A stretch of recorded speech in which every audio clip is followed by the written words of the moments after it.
Welcome guys to my Jaws playthrough. Lord Kayoss here, taking you through yet another game here from LJN. Seems to be a popular theme here lately. We've already covered the Karate Kid and Friday the 13th, both of which I had done reviews for years ago. Decided to bring them back, revisit them, bring them into HD format, and make a few new points about them. Going in an entirely different direction today with Jaws. I've never really done anything with this game on film before, but it is a game that I spent a lot of time playing in my childhood, and is one of the games that I just like to pop in and play once in a while, just to forget about life and whatever. We'll go ahead and get started here.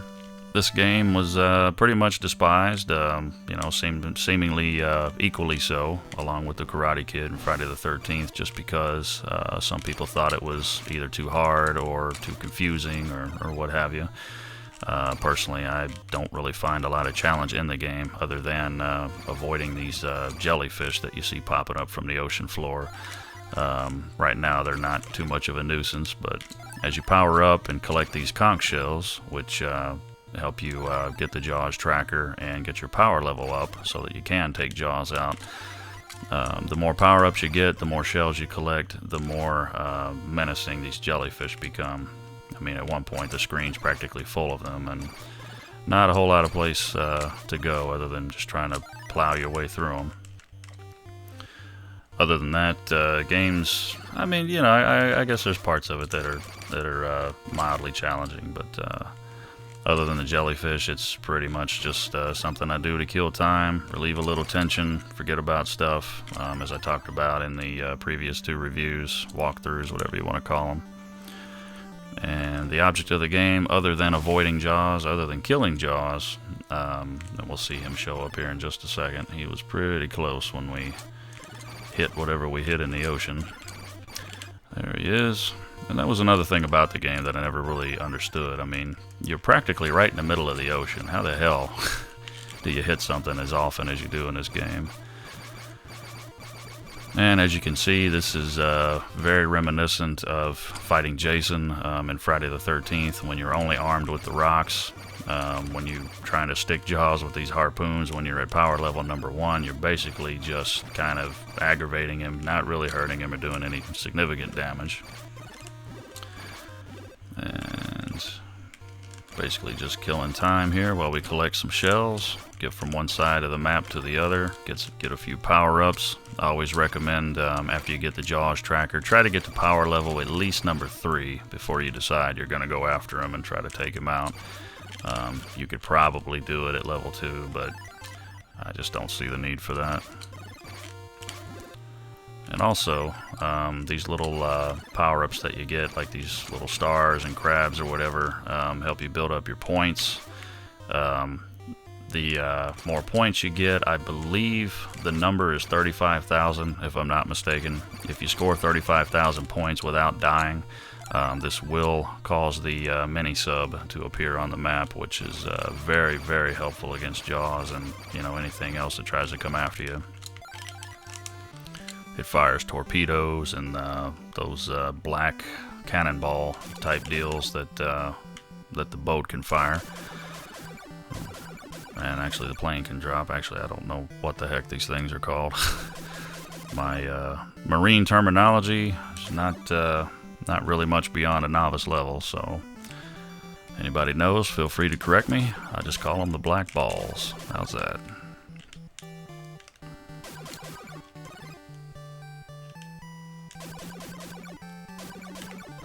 And you have these little bonus scenes which are very reminiscent of the Karate Kid. You have those little bonus stages where you can build up your crane kicks, drum punches. These bonus levels, they help you build up your conch shells, which again are needed to get the power-ups and whatnot.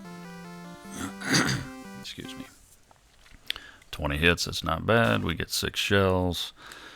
And we're still on our way to that first stop where we get the Jaws tracker.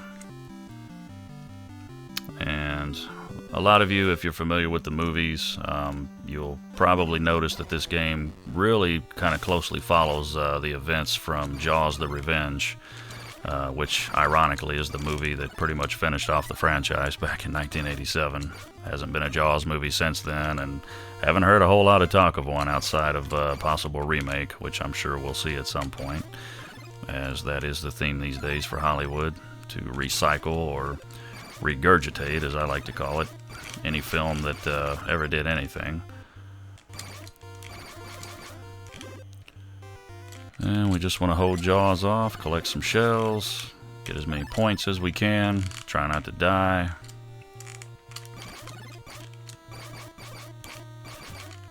And something a little bit quizzical to me, once in a while you'll have the little baby shark, Jaws Jr. I like to call him, show up. And it's a little bit quizzical to me in the fact that, again, this movie, this game follows the movie Jaws: The Revenge quite a bit. Never really says that in the instruction manual, but I mean, the references are all over the place. You have the Jaws tracker, which was introduced in that movie. When you finally take Jaws' health meter down, the game switches over to kind of like a third-person view from the front of the boat, and you have to hit the strobe effect that brings Jaws up out of the water so you can stab him with the front of the boat, which was also from that movie. And the cover of the game, Jaws the cartridge, is a cropped image of the cover art of Jaws: The Revenge. So lots of elements there, lots of connections. I'm actually just going to stop here so we can get hit and build up our shells a little bit more. We are at power level number 3, so technically we can go ahead and take him out, but I would like to show you guys the mini-sub if there's anybody out there that hasn't seen it. But anyway, back to my point. So many connections with Jaws: The Revenge. It's really quizzical to me on why Jaws Jr. is in the game, because those of you that have seen the movies probably remember the baby shark was introduced in Jaws 3.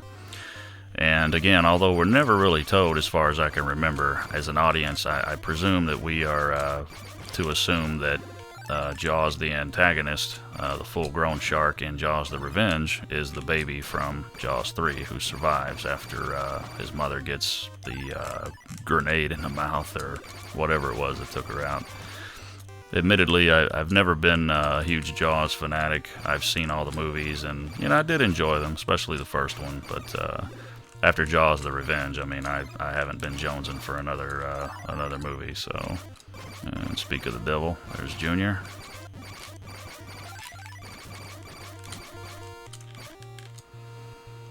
And it really helps also if you have a turbo controller.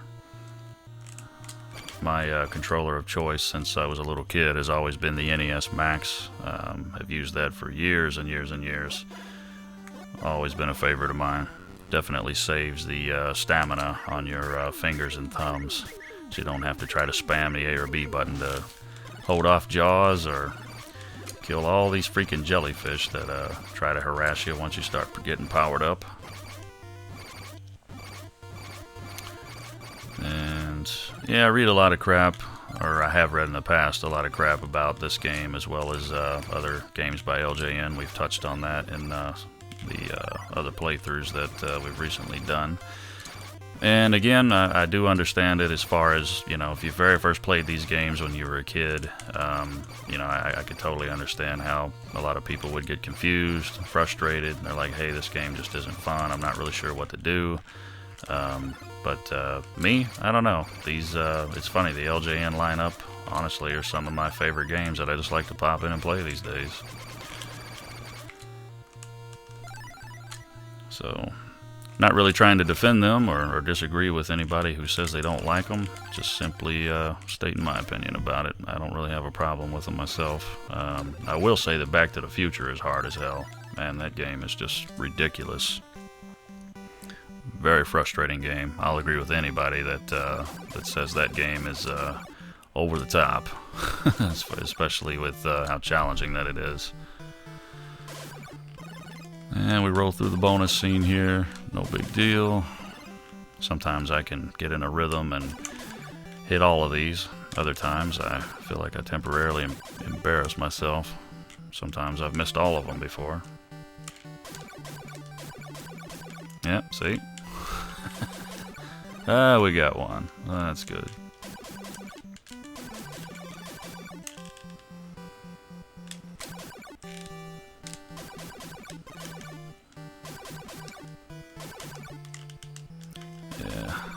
bonus scenes really just become annoying to me. I mean, it's good that they give you a few more shells and whatnot, but I'd really rather just get on with playing the game. Okay. One thing that kind of sucks, and it just happened to me, you're in the water for so long, or you do these bonus scenes, you kind of forget which way you were going. So I really don't know which seaport I'm supposed to go to right now, and that's happened to me quite a bit. I'll go all the way to the other side of the map and realize that was the last place I'd been.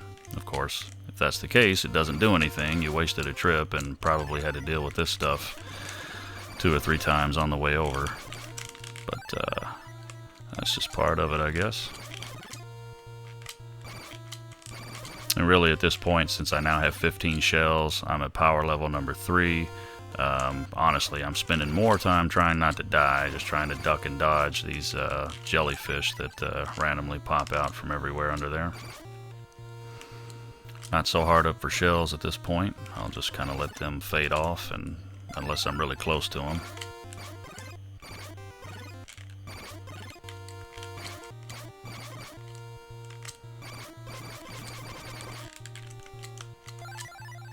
Interestingly enough, as you, there's the mini sub right over there, and of course, we got to be in the shallow end. Here's where stuff gets really aggravating. But interestingly enough, as you build your power level up, it doesn't decrease the shots that these stingrays take to die. It doesn't decrease the shots that Jaws Jr. takes to die. It only affects the big guy himself. And that's something that I really wonder if anybody that was developing the game noticed or took into account. But whatever, we won't worry about it now. We're up to power level number 4. And let's start working our way all the way over there to pick up that mini sub.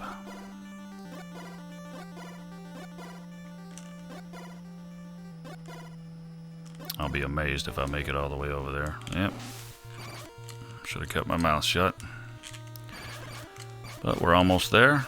Once we get it, we'll go ahead and take Jaws out. This playthrough won't be much longer after that. It's not really a long game. I mean, if you have no preference, if you don't care about getting the mini sub, I mean, we could have ended this probably 5-6 minutes ago.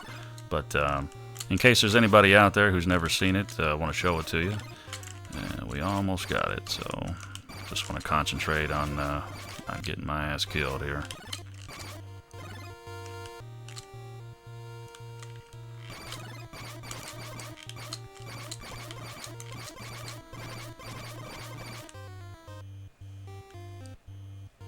See, by now on power level number 4, I think that 1 harpoon for everything that moves on the screen other than Jaws should really be what it takes, but whatever.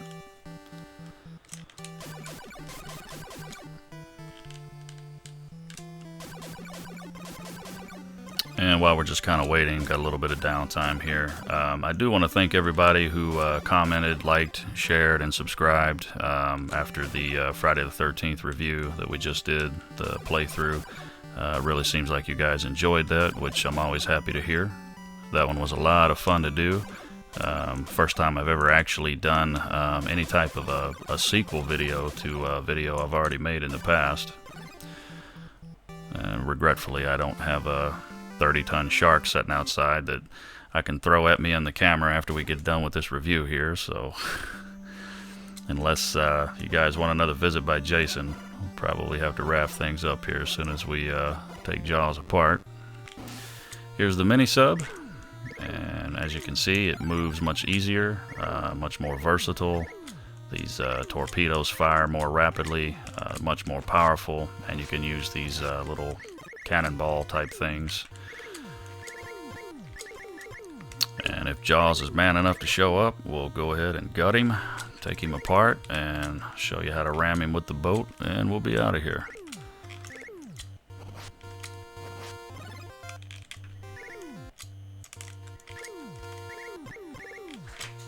So, as of right now, we're basically just killing time, waiting on him to show up. I have no idea where he was on the map before we got hit here. I really just should have stopped and waited for him, but we'll get to him.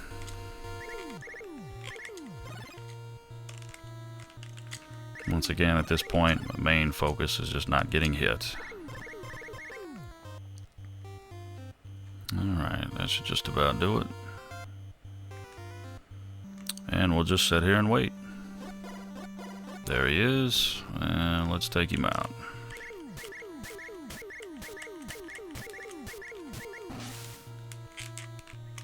Alright, here we go. Jaws does not like the torpedoes, let me tell you.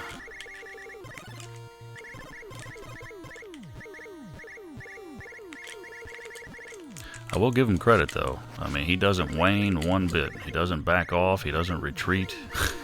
No matter how much you're blowing him apart, he keeps coming for you. That's a relentless approach.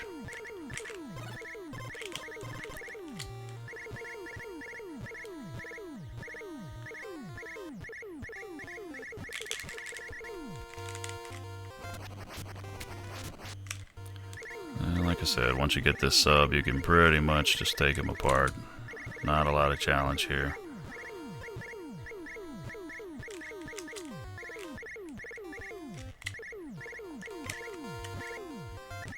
Alright, this should do it. Ooh, boy, I got hit. Figured I'd take him out. Alright, close enough.